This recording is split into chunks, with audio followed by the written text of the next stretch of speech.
Շնորհակալություն, հաջորդ հարցը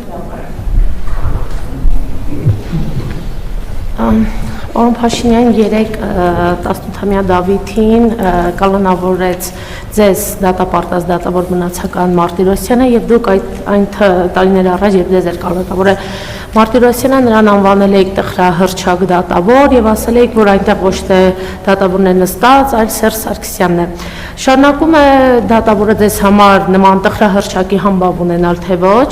եւ երեք դուք եք այնտեղ նստած, թե Մնացական Մարտիրոսյանն էր ուղղակի նստած,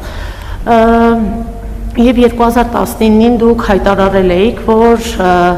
կոպիտ խախտումներ արած դատավորները պետք է հեռացվեն, իսկ Մնացական Մարտիրոսյանը, երբ նայում ենք անցյալը, իր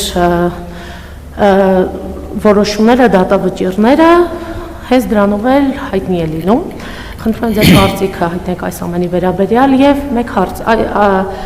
Զատիկի տոնին որ եկեղեցի եք գնալու եւ ինչու այլևս նախապես չեք հայտարարում որ եկեղեցի եք գնալու որպեսզի ձեզ չընդունող մարդիկ չգան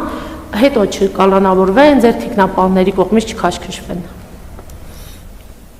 Ես երեք նստած եմ եղել օդանավում, հյուրանոցում, Կրեմլում, ավտոմեքենայի մեջ ուրիշտեղ նստած չեմ եղել։ Ինչ վերաբերվում է եկեղեցուն ես շուտ եմ հայտարարել, որ չեմ հայտարարելու նախապես ամենայն դեպս հիմնականում։ Իսկ եթե հայտարարելու առիթ կլինի, առաջիկա ճրագալույցի եւ Զատիկի, Սուրբ Զատիկի հետ կապված, եթե առիթ կլինի, նպատակահարմար կգտնեմ կհայտարարեմ։